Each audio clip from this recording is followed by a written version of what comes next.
Hello, thanks for joining me, astrologer Patrick Arundell, for your astrological overview for week commencing the 4th of July.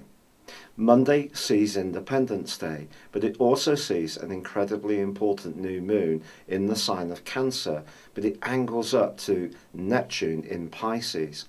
All this watery energy can give us all an opportunity to listen to our hunches, our gut feeling, our instincts more in the following month. There's a collection of energy in the sign of Cancer, a stellium, which is very important this week. Now Venus forges one massively helpful alliance with Mars, and of course these are the two planets of love and romance, and Mars is in its home zone of Scorpio, and that encourages passion and the potential for some people to have a really very sensual time.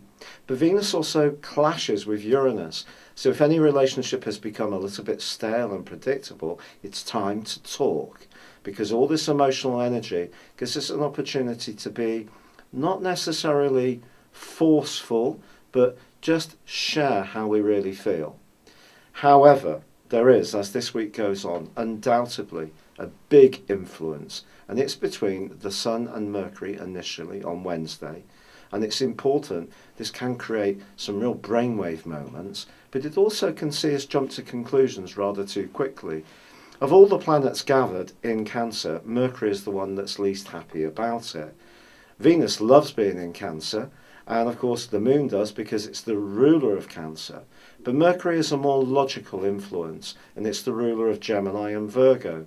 And its connection with the Sun on Wednesday just suggests that if something does come up, and it's a bit awkward, that we don't react in a defensive way, that we give ourselves time to digest the information, step back a little bit from our emotions, work things out, and then we can get to a much better place. And then, towards the end of this week, there is a really rumbustious energy that's going to be reverberating around the heavens as tiny Pluto goes face to face with the Sun and Mercury. This can lead to clashes of opinion. People who have Mercury opposite Pluto or the Sun opposite Pluto in their natal horoscopes are not necessarily easy people to get along with. They can be people who have huge conviction in terms of their sense of right. Now, what I would say is that it's important for us to believe in what we feel is right, but also to respect that other people have a point of view that's different from us. But you could encounter someone who has a kind of might is right attitude, and you may find yourself having to stand up to them. But also be aware of your own conduct, attitudes and motivations. If something's really niggling you, you may find that you're much more caught up in the moment and could become much more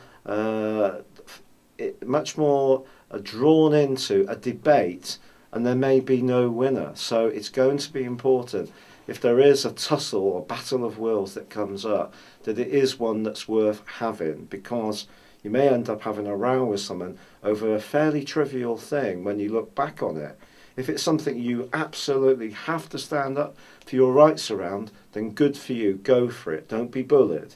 But at the same time, it's important to keep a sense of proportion as this week draws to a close.